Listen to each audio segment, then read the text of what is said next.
कह रहे हैं कि देखिए यही वो राम भद्राचार्य जी थे जिन्होंने मुलायम सिंह यादव को लेकर किस तरह का कमेंट किया था, किस तरह की बात कही थी और उसी बात को लेकर तमाम जो सोशल मीडिया पर जो भी लोग हैं वो ये बात कहते हुए नजर आते हैं कि आखिर आप उनके पास क्यों गए। आपके जाने के बाद जिस तरीके से पूरे परिवार ने अपर्णा यादव को संभाला है, सपोर्ट किया है, अपने आप में एक कहानी बयां करता है। क्योंकि देखिए किसी भी लेवल पे आप देखेंगे आपको ऐसे वक्त पे इमोशनल सपोर्ट की बहुत जरूरत होती है और यहाँ पर शिवपाल यादव हो, आदित्य यादव हो या फिर अखिलेश यादव हो, डिंपल यादव। मरे मुलायम कांशी राम, अब जोर से बोलो जय श्री राम। अप्रैल 2023 में जगत गुरु स्वामी राम भद्राचार्य ने ये बयान जारी किया था और इस बयान के बाद सपा द्वारा उत्तर प्रदेश में एक बड़ा विरोध प्रदर्शन किया गया था कि आप मुलायम सिंह यादव और कांशी राम का अपमान कर रहे हैं, महापुरुषों का अपमान कर रहे हैं और ये बर्दाश्त नहीं किया जाएगा। और आज हम राम भद्राचार्य की चर्चा क्यों कर रहे हैं, इसके पीछे एक बड़ी तस्वीर जुड़ी हुई है। ये तस्वीर है राम भद्राचार्य के साथ भारतीय जनता पार्टी की नेत्री और उत्तर प्रदेश महिला आयोग के उपाध्यक्ष अपर्णा यादव। अपर्णा यादव नतमस्तक राम भद्राचार्य के कदमों में है, उनसे मुलाकात करती हैं, लेकिन ये जो तस्वीरें सोशल मीडिया पर दिखाई दे रही हैं, इसको लेकर अभी तक पुष्टि नहीं की गई है कि ये तस्वीर हाल फिलहाल की है या पुरानी है। लेकिन सोशल मीडिया पर धड़ल्ले से इन तस्वीरों को दिखाया जा रहा है और इस तस्वीर के बाद सवाल उठने लगे हैं और सवाल अपर्णा यादव पर उठ रहे हैं। सवाल उठ रहे हैं कि बीते कुछ दिनों पहले आप प्रधानमंत्री नरेंद्र मोदी की तस्वीर को साझा करके उन्हें लंबे समय तक प्रधानमंत्री के पद पर बने रहने के लिए सम्मानित करती हुई, बधाई देती हुई नजर आती हैं और इसके बाद जो मुलायम सिंह यादव और कांशी राम का अपमान करते हैं उनके पास जाकर आप नमन करती हुई नजर आती हैं। तो इसी से बड़े जो मुद्दे हैं वो निकल कर सामने आ रहे हैं कि अपर्णा यादव क्या विचार कर रही है, क्या रणनीति बना रही है, राजनीतिक लिहाज से क्या करना चाहती हैं, क्योंकि उत्तर प्रदेश में विधानसभा चुनाव आने वाला है, ज्यादा समय बाकी नहीं है, कुछ ही महीनों का समय बाकी है और एक विधानसभा चुनाव तय कर देगा कि यूपी में सत्ता परिवर्तन होगा या फिर नहीं होगा। और इसी मुद्दे से जुड़े हुए कई सवाल हैं और सवालों के जवाब पाने के लिए हमारे साथ हमारे सीनियर जर्नलिस्ट अमन सर जुड़ चुके हैं। सर बहुत बहुत स्वागत है आपका। सर शुरुआत में मैंने कुछ लाइनें बोली और इसके बाद हमने जगत गुरु स्वामी राम भद्राचार्य का जिक्र किया, लेकिन इनसे ज्यादा जरूरी हो जाता है अपर्णा यादव का उनसे मुलाकात करना। आपको क्या लगता है कि इस मुलाकात के पीछे और क्या मायने निकल सकते हैं राजनीतिक रूप से? देखिए बिल्कुल जाहिर बात है क्योंकि जगत गुरु राम भद्राचार्य जी को लेकर समय समय पर जो उनकी टिप्पणियां हैं वो विवादों में घिरते रहते हैं और यहाँ पर जिस तरह से अपर्णा यादव उनके चरणों में बैठी हुई दिखाई पड़ती है तो जाहिर बात है कि देखिए बहुत बड़े गुरु हैं, तमाम वेदों के ज्ञाता हैं, तो उस नाते भी उनको नमन करना, नतमस्तक होना उनके सामने कोई कह सकते हैं कि कोई खराब बात नहीं है, बल्कि ये बेहतर बात है, संस्कारों की बात है। लेकिन लोग जो सवाल उठा रहे हैं वो क्या कह रहे हैं कि देखिए यही वो राम भद्राचार्य जी थे जिन्होंने मुलायम सिंह यादव को लेकर किस तरह का कमेंट किया था, किस तरह की बात कही थी और उसी बात को लेकर तमाम जो सोशल मीडिया पर जो भी लोग हैं वो ये बात कहते हुए नजर आते हैं कि आखिर आप उनके पास क्यों गए, क्यों उनके पास जाकर इस तरह से बैठे। क्योंकि फोटो में न सिर्फ वो बल्कि उनकी छोटी बेटी पदमजा भी दिखाई पड़ती हैं। तो इसी बात को लेकर सवाल उठते हुए नजर आते हैं कि जिन्होंने आपके ससुर जी का सम्मान को ठेस पहुंचाई है, अपमान किया है, जबकि दिवंगत जो है वो है भी नहीं दुनिया में, तो ऐसे में इस तरह की बातों को दिखाना, दर्शाना, आखिर अपर्णा यादव क्या बताना चाहती हैं इस तस्वीरों के जरिए, क्योंकि हम पुष्टि तो नहीं करते तस्वीरें कहाँ की हैं, कब की हैं, लेकिन जिस तरीके से वो इसमें नजर आ रही है कम से कम ये तो कहा जा सकता है कि ये हाल फिलहाल की तस्वीरें हैं। अब ऐसे में प्रतीक यादव को लेकर भी लोग सवाल उठा रहे हैं कि उनका भी जो निधन है वो हाल फिलहाल में ही हुआ था, 13 मई को उनका निधन हो गया था, 1 महीना होने वाला है। ऐसे में अब तक पॉलिटिक्स से पूरी तरीके से दूर रही अपर्णा यादव, कोई बयानबाजी नहीं, कोई सोशल मीडिया पे पोस्ट नहीं, लेकिन जैसे ही पीएम मोदी सबसे अधिक समय तक रहने वाले पीएम बन जाते हैं उस तरह का रिकॉर्ड वो तोड़ देते हैं और अपने नाम ही रिकॉर्ड कर लेते हैं। तुरंत अपर्णा यादव का पोस्ट यहाँ पर आता है जिसमें वो पीएम मोदी की बढ़ाई करते हुए नजर आती हैं, बधाई देते हुए नजर आती हैं और लंबे समय तक उनको शासन करने के लिए कहीं ना कहीं उनके लिए एक बधाई संदेश भी देती हुई जो दिखाई पड़ती है। लेकिन अहम सवाल क्या है कि देखिए जिस तरीके से पूरा मामला है, अगर हम अपर्णा यादव के परिवार को देखें, यानी यादव परिवार को देखें, तो प्रतीक यादव के निधन के बाद हर एक जो यादव परिवार का सदस्य था वो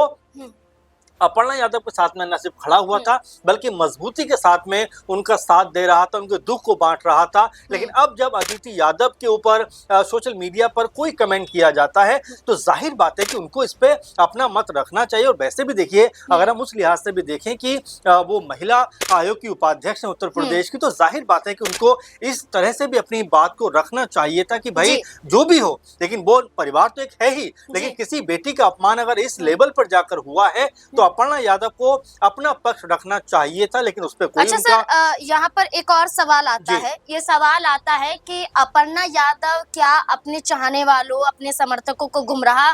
कर रही हैं, धोखे में उन्होंने रखा हुआ है? क्योंकि जहां सपा के तमाम कार्यकर्ता नेता सिर्फ ये मांग कर रहे हैं कि अपर्णा यादव को सपा में आ जाना चाहिए, जहां ये कहा जाता है अखिलेश यादव द्वारा कि उनकी पार्टी और घर के दरवाजे खुले हुए हैं, जहां शिवपाल यादव ये कहते हैं कि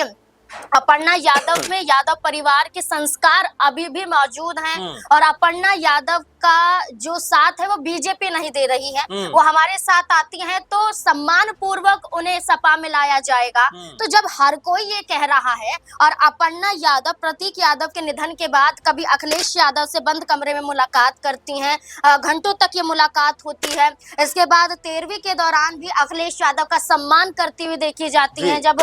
भोज का आयोजन किया जाता है तो परिवार पूरा बैठा हुआ नजर आता है तो खुद परोसती हुई दिखाई देती हैं। इसके बाद सोशल मीडिया पर जो पोस्ट साझा की जाती है प्रतीक यादव के निधन के बाद 13वीं को लेकर, उसमें परिवार वालों का नाम लिखती है। लेकिन जब सार्वजनिक रूप से उन्हें कबूल करना चाहिए कि आप सपा की तरफ जाएंगी, परिवार की तरफ जाएंगी, जब आप कुछ नहीं कहती हैं तो आप गुमराह नहीं कर रही हैं, तो क्या है? देखिए बिल्कुल जाहिर बात है कि जब उनको बीजेपी की तरफ से महिला आयोग में उपाध्यक्ष बनाया गया था नाज़मीन, उस वक्त भी काफी नाराज खफा दिखाई पड़ी थी और बड़ी मुश्किल से उन्होंने इस पद को ग्रहण किया था। लेकिन अब जब मामला अलग किस्म का नजर आता है, क्योंकि प्रतीक यादव आपने सही कहा उनके पति अब दुनिया में नहीं है, तो जाहिर बात है कि उनका कदम कदम पर साथ जो उनका परिवार देता हुआ दिखाई पड़ता है। आप देखेंगे जो पदमजा जो इस फोटो में भी नजर आ रही है अखिलेश यादव के साथ में, यानी अपने ताऊजी के साथ में बैठी हुई दिखाई पड़ती है। और देखिए यही परिवार होता है कि अखिलेश यादव वहां पर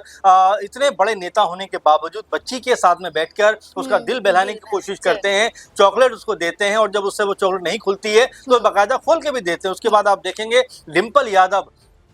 जब घर पहुंचती हैं अपर्णा यादव के 13वीं के मौके पर, तब पदमजा उनसे लिपटी हुई दिखाई पड़ती हैं और वो भी बड़े प्यार से उनके सर को सहलाती हुई दिखाई पड़ती है। तो ये परिवार होता है और इन तमाम फोटो को देखने के बाद ही जो सोशल मीडिया पर लोगों का हुजूम उमड़ा, फैंस हो, समर्थक हो, जो भी आप उनको कह सकते हैं, वो एक ही सुर में ये बात कहते हुए दिखाई पड़े कि भाई जब परिवार के अंदर आपको इतना सम्मान, इतना जो है साहस कहीं ना कहीं मिलता है कि जहां आपके दुख में, दर्द में, गम में पूरा परिवार आपके साथ में आकर खड़ा हो जाता है और आपको ताकत देता हुआ दिखाई देता है, तो आखिर आपको बीजेपी में रहने की जरूरत क्या है, ये लोगों का मत था। और अब जब ये पूरा मामला सामने निकल कर आता है, जब वो पीएम मोदी को बधाई देती हैं और ये जो फोटो वायरल हो रहा है जिसमें वो राम भद्राचार्य जी के कह सकते हैं कि कदमों में नतमस्तक हैं, तब भी लोग ये सवाल उठा रहे हैं कि जिन्होंने मुलायम सिंह यादव जी को लेकर जिस तरह की अमर्यादित टिप्पणी की थी, आखिर उनको इस तरह से नतमस्तक उनके सामने होने की क्या जरूरत है? अच्छा सर, इसमें एक सवाल, छोटा सा सवाल यहाँ पर जुड़ जाता है कि खुद अपर्णा यादव ने जब वो बीजेपी में आ गई थी ये कहा था कि मैं मुलायम सिंह यादव से आशीर्वाद लेकर आई हूँ, और वो ये कहते हैं कि जो फैसला लेना है वो आपका है, और उस फैसले का स्वागत मुलायम सिंह यादव करते हुए नजर आए थे। उन्होंने विरोध नहीं किया अपर्णा यादव का कि आप बीजेपी में क्यों जा रही हैं, आशीर्वाद दिया बाकायदा, और खुद ये कहती हैं अपर्णा यादव कि वो मुलायम सिंह यादव को बहुत मानती हैं। देखिए बिल्कुल नाज़मीन, दो बातें, एक बात यह है कि शिवपाल यादव एक समय नाराज हो गए थे, अलग पार्टी बना ली थी, लेकिन जब मुलायम सिंह यादव जी का निधन हो जाता तो वो अपने भतीजे के साथ में आते हैं और एक साथ में में विलय कर लेते हैं। अब आप देखेंगे, देखिए परिवार परिवार ही होता है, और यहाँ पर प्रतीक यादव के जाने के बाद जिस तरीके से पूरे परिवार ने अपर्णा यादव को संभाला है, सपोर्ट किया है, अपने आप में एक कहानी बयां करता है। क्योंकि देखिए किसी भी लेवल पे आप देखेंगे, आपको ऐसे वक्त पे इमोशनल सपोर्ट की बहुत जरूरत होती है, और यहाँ पर शिवपाल यादव हो, आदित्य यादव हो, या फिर अखिलेश यादव हो, डिंपल यादव हो, धर्मेंद्र यादव हो, यानी पूरा परिवार का कुनबा अपर्णा यादव के साथ में खड़ा हुआ दिखाई पड़ा। और जिस वीडियो का आप जिक्र कर रहे थे कि 13वीं के बाद जो वीडियो उन्होंने शेयर किया, उसमें भी यादव परिवार का एक एक जन नजर आ रहा था। तो ऐसे मौके पर, ऐसे वक्त पे जब उनको सबसे अधिक जरूरत थी, परिवार उनके साथ में मजबूती के साथ में खड़ा रहा। तो ऐसे में क्या जो उनका इरादा है, क्या वो बदलता हुआ दिखाई पड़ेगा? लोगों ने ये भी कहा, लेकिन जो जिस तरह की अब फोटोज और उनकी पोस्ट सामने आ रही है, उससे तो ऐसा लगता है कि जो इरादा है वो कोई बहुत मजबूत दिखाई नहीं पड़ता फिलहाल तक। अब आगे क्या होगा नहीं कहा जा सकता, लेकिन इन तस्वीरों ने एक बार फिर इस बात को जरूर चर्चा में ला दिया है कि क्या अपने परिवार के खिलाफ जो लोग बोल रहे थे, क्या उनके साथ भी अपर्णा यादव जो है बेहतर तालमेल रखना चाहती हैं? ये सवाल अपने आप में बड़ा बन जाता है उत्तर प्रदेश के लिहाज से, क्योंकि आपने शुरुआत में कहा था कि चुनाव का वक्त है। तो ऐसे में हर एक तस्वीर, हर एक पोस्ट कहीं ना कहीं एक इशारा जरूर करती है, और वो इशारा ये क्या बताता है कि अपर्णा यादव बीजेपी में ही रहने वाली हैं, या फिर आने वाले दिनों में उनका मन, उनका हृदय अपने परिवार की तरफ आता हुआ दिखाई पड़ सकता है। हालांकि अभी इसको लेकर कोई भी पुख्ता तौर पर नहीं कहा जा सकता, लेकिन राजनीति है, और राजनीति में बहुत कुछ जो है वो समय के ऊपर भी डिपेंड करता हुआ दिखाई पड़ता है। बिल्कुल, राजनीति है और चुनाव भी है, और आगामी चुनाव को लेकर एक बड़ा फैसला लेना भी जरूरी है। अब देखना होगा कि अपर्णा यादव क्या फैसला लेंगी। जहां इंतजार सिर्फ और सिर्फ अपर्णा यादव के एक फैसले का किया जा रहा है, तो क्या वो खुलकर सामने आएंगे परिवार को लेकर, पार्टी को लेकर, और अपने राजनीतिक भविष्य को लेकर कि क्या फैसला होगा उनका, क्या करना चाहती हैं। कुछ लोगों ने तो ये तक कह दिया है कि अब अपर्णा यादव को राजनीति छोड़ देनी चाहिए और उन्हें अपने बच्चों और अपने परिवार पर ध्यान देना चाहिए, ऐसा समय आ चुका है। लेकिन एक महिला होने के नाते अपने आप को मजबूत करना भी उतना ही जरूरी हो जाता है। अब देखना होगा अपर्णा यादव राजनीतिक लिहाज से क्या फैसला लेंगी। आपको क्या लगता है क्या करना चाहिए अपर्णा यादव को? अपनी राय हमारे साथ जरूर साझा करें। धन्यवाद।